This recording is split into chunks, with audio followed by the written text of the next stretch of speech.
Okay, this video is going to explain exactly how we use our take-home folders in my classroom. It's going to look like this. It's bright color.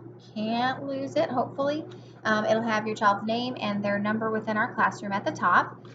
And when you open it up, the front folder will say return to school. This is going to be any papers that need to be signed and returned back to me.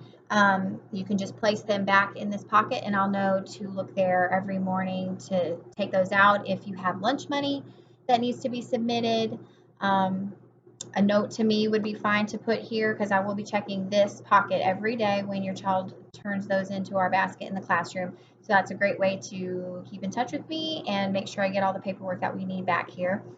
In the front, the papers section with the prongs, you're going to see the behavior calendar. And each day I'll draw a smiley face. We don't use a color system in my classroom like clip chart with colors or anything like that for behavior management.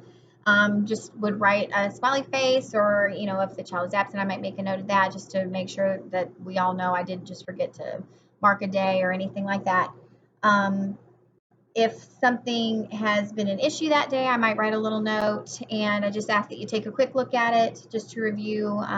Something serious happens, I'll probably give you a call, or at the very least try and shoot you an email, something like that.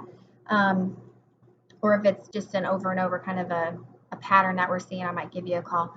But most little things we try to just take care of ourselves in class. Something I feel like you need to know about, I would write a little note.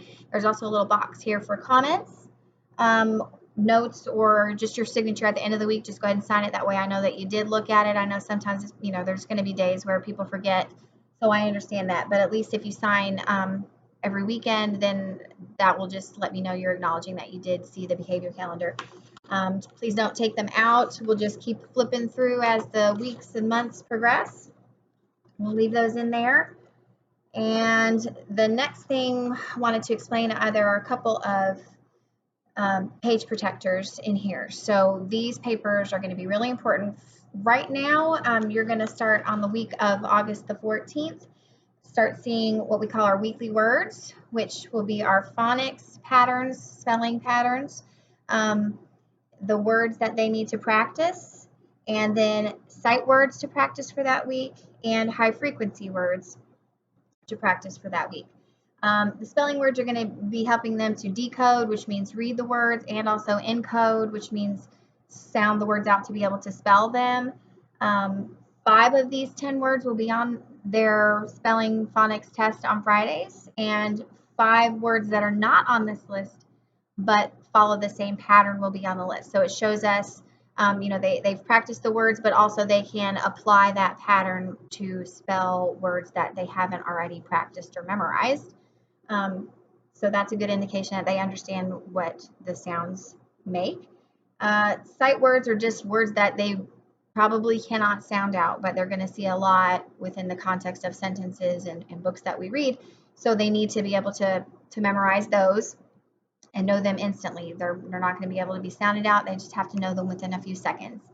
And then high frequency words are going to be from our textbook story and the leveled readers that we use in our small groups. So they're words that they're going to be seeing over and over again, a lot like sight words, but we just call them high frequency words because they are specifically from our text books. The way we use these grids for memorizing sight words and high frequency words is we would have you point at the word, read it to your child, and they would repeat, and then go over be, help, you, play with.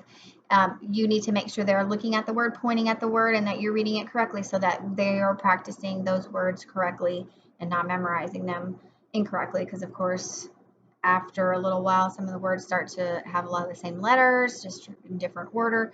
It becomes more difficult for them to identify them, so it is important that you practice those grids the way we explain. There will be directions there in case you forget.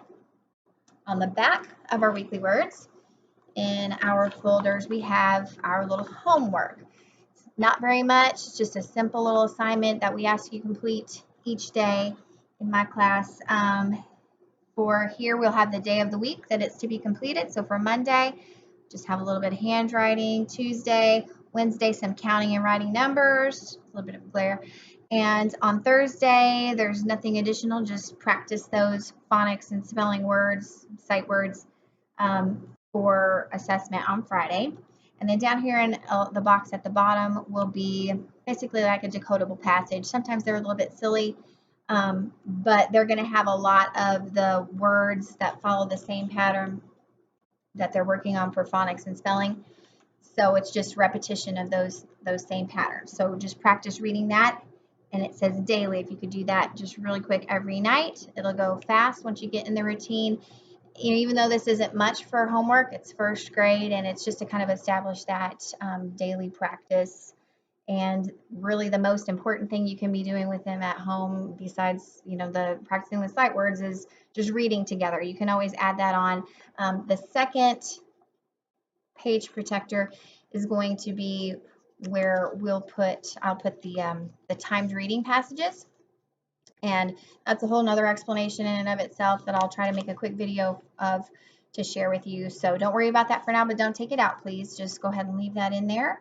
That way it'll be prepared. And I ask that every night after the homework is completed and the timed reading is completed, that you slide it back into the page protector so I can see that progress is being made throughout the week. I can see if there are any misconceptions. Eventually, maybe somebody is confused about something that's going on in the homework and they've done it incorrectly. That way I can see if several people misunderstand, that's something I need to address with the whole class, or just helpful for me if the page is still in the page protector each night. That way it doesn't get lost.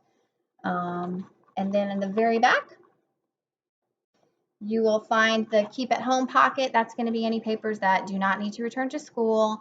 Eventually, when I'm returning work back that has already been scored by me or just doesn't need to be kept in the classroom anymore, so that you can see what we're doing in class, that'll be in here. So I do ask that every evening when you're checking the behavior chart, go ahead and pull those papers out. Otherwise, it can get pretty full, and then we've got papers falling out everywhere. It gets a little bit hard for them to manage. So please do take out those papers each night. After we start submitting the homework, I will give feedback and write notes and just make a note that it's been completed. And I will start putting those papers behind your page protectors. The homework papers will be in this folder throughout the year. And I think that's really helpful because, of course, you can see it's pretty interesting to see the progression they make from the beginning of first grade way through to the end.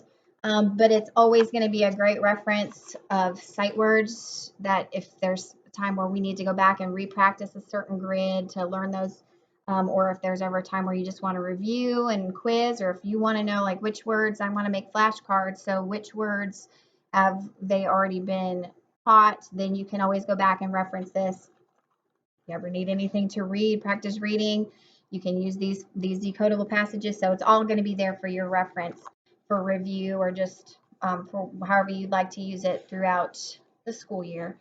I do want to stress that it's important that these folders come back every single day, because that is how we keep track of behavior, and that is how we would send home any important paperwork. It's just not super reliable to ask the first graders to just put it in their backpack and expect for it to be returned the next day, or that it would be in super great condition by the time it got to you if it's not in a folder. So I think that's it. If you've ever got any questions about that or questions about the homework, you can give me a call and leave me a message, or email is always great, or using the Blooms app is a really simple and convenient way to ask a question. I think you could even make posts so that it could be posted for the entire class to see, the whole group, because it may be, if it's something that you don't understand, maybe everybody else is having the same question, then we can all kind of cover that information with one post rather than sending individual messages. But all right, hope that was helpful in explaining, and if you've got any questions, get in touch with me. Thanks.